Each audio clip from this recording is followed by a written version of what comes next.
네, 안녕하세요. 한 주간도 평안하셨습니까? 오늘도 수요 성경 공부 성경 총론 제147강 디모데전서 5장에서 6장 말씀으로 교회 공동체 안에 질서와 경건한 목회자의 삶에 대해서 살펴보겠습니다. 사도 바울은 디모데전서 후반부에서 목회 현장에서 실제로 발생하는 다양한 문제와 그에 대한 신학적, 목회적 대응을 제시하고 있습니다. 특히 바울은 젊은 목회자인 디모데가 교회 공동체 안에서 각기 다른 처지와 연령, 사회적 위치에 놓인 성도들을 어떻게 대해야 하는지를 구체적으로 가르칩니다. 동시에 바울은 디모데 개인에게도 깊은 권면을 더하며 인간적인 감정이나 세속적 판단이 아니라 말씀과 사랑 그리고 하나님께서 주신 소명에 근거하여 사명을 감당하도록 독려합니다. 즉 목회가 단순한 행정이나 지도력의 문제가 아니라 그리스도의 사랑과 질서를 교회 안에 구현하는 소명적 사역임을 분명히 보여줍니다. 첫 번째, 디모데전서 5장 말씀에서 각 성도들에 대한 목회자의 태도를 살펴보겠습니다. 디모데전서 5장은 교회 공동체를 하나의 영적 가족으로 이해하도록 인도합니다. 바울은 목회자가 성도들을 대할 때 연령, 성별, 사회적 약자, 직분자에 따라 서로 다른 방식의 존중과 책임을 가져야 함을 강조합니다. 그리고 목회자는 성도들을 예우해야 합니다. 바울은 먼저 노인들에 대해 꾸짖지 말고 권하라고 말합니다. 이는 노인의 잘못을 눈감아 주라는 뜻이 아니라 주인이 종을 질책하듯 거칠게 대하지 말고 아버지나 어머니를 대하듯 존중과 사랑으로 권면하라는 의미입니다. 여기서 권하라 라는 말은 가르치고 설득하며 위로하는 목회적 언어를 뜻합니다. 이것이 바로 우리가 강조하는 목회적 돌봄의 핵심 원리입니다. 또한 바울은 과부들을 존경하라고 명합니다. 즉 존경하는 것은 단순한 동정이 아니라 인격적 존중과 실제적인 돌봄, 특히 경제적 지원까지 포함하는 책임 있는 섬김을 의미합니다. 이는 구약과 신약 전체에 흐르는 하나님의 뜻, 곧 연약한 자를 돌보라는 하나님의 명령과 일치합니다. 더 나아가 바울은 말씀과 가르침에 수고하는 장로들을 배나 존경하라고 말합니다. 이는 직분자의 공로를 치하하라는 의미가 아니라 말씀의 사역의 중요성을 교회가 존중하고 보호해야 함을 뜻합니다. 즉 목회자의 존중은 개인 숭배가 아니라 그가 맡은 말씀과 성례의 직무에 대한 존중입니다. 그리고 연약한 자를 보살펴야 합니다. 하나님은 성경 전체에서 과부와 고아, 나그네와 같은 사회적 약자를 돌보라고 명령하십니다.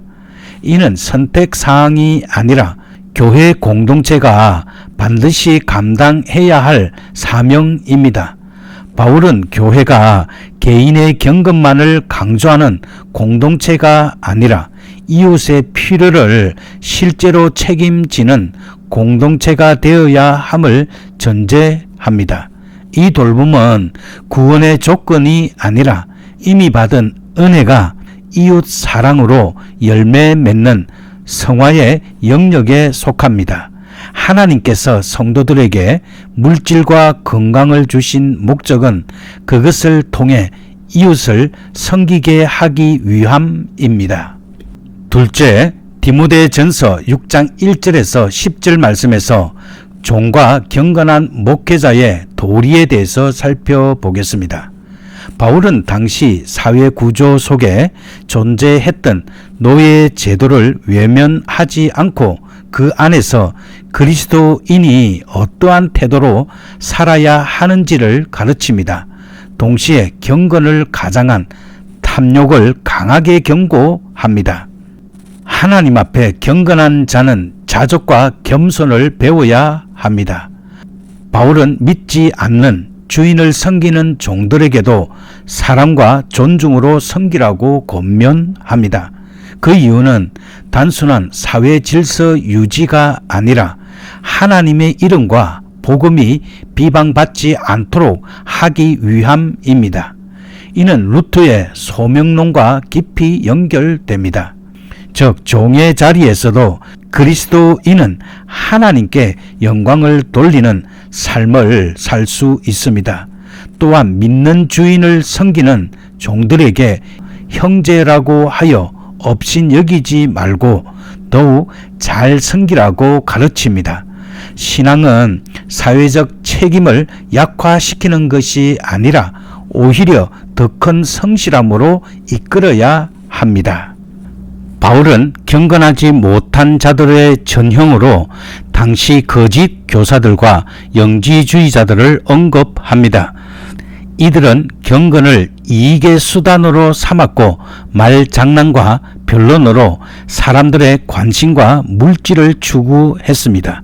이에 반해 바울은 경건한 목회자들에게 자족과 겸손을 배우라고 권면합니다. 자족은 금욕이나 무기력함이 아니라 하나님께서 이미 주신 은혜 안에서 만족하는 신앙 태도입니다. 따라서 우리는 자족하는 신앙을 배워야 합니다. 자족은 먹을 것과 입을 것에 무조건 만족하라는 뜻이 아닙니다.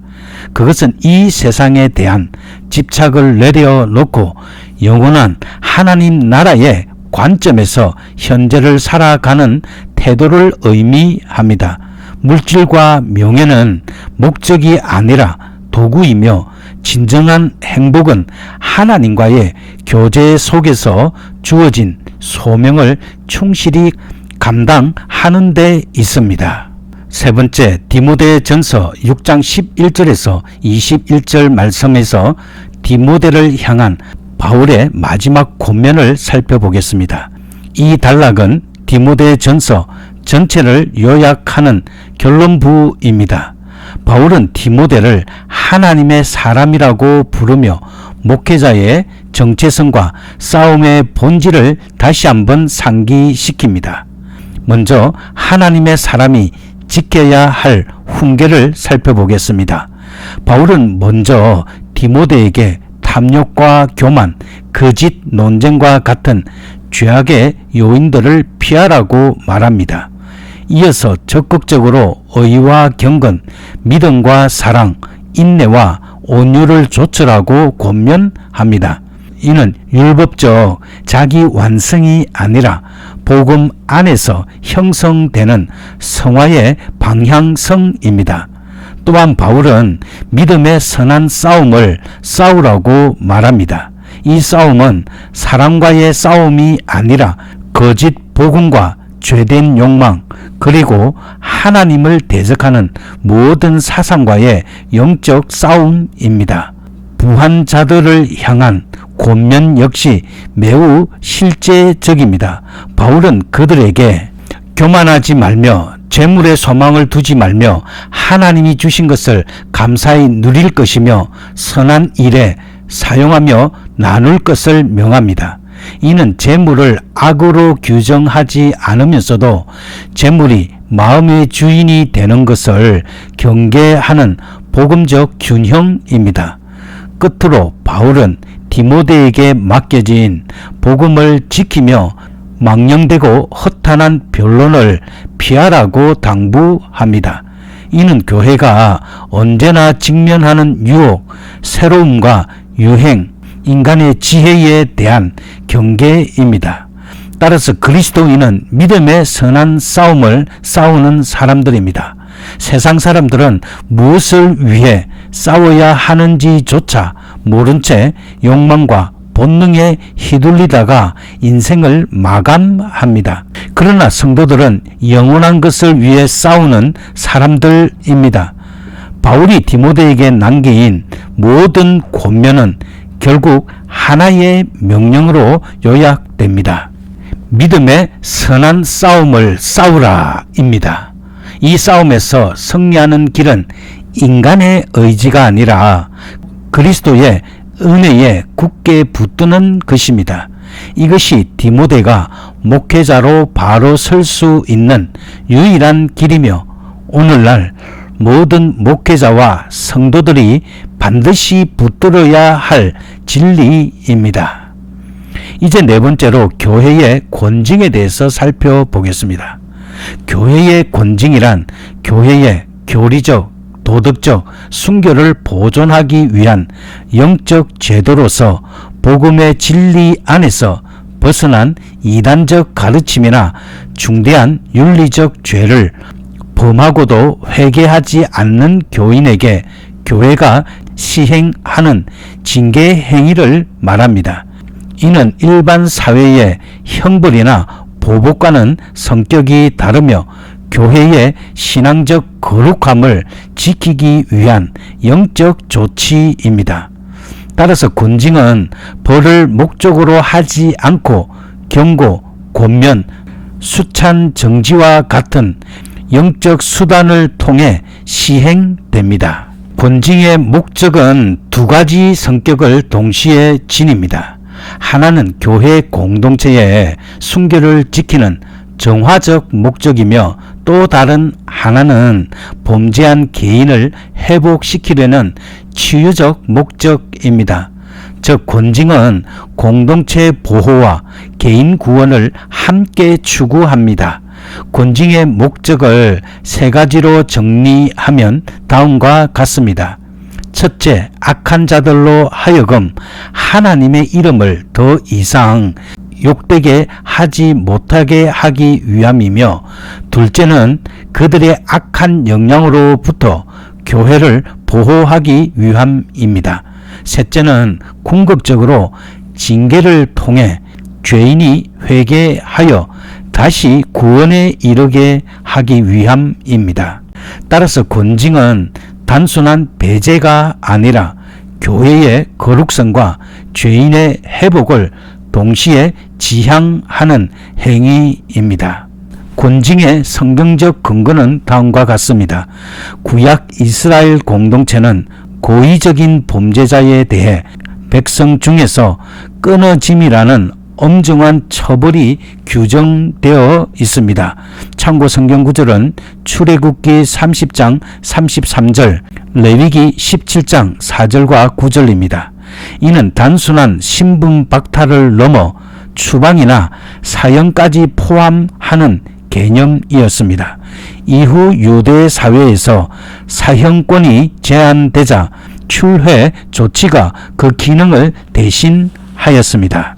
신약에서 교회 권징의 권세는 예수 그리스도께서 친히 교회에 위임하신 것입니다.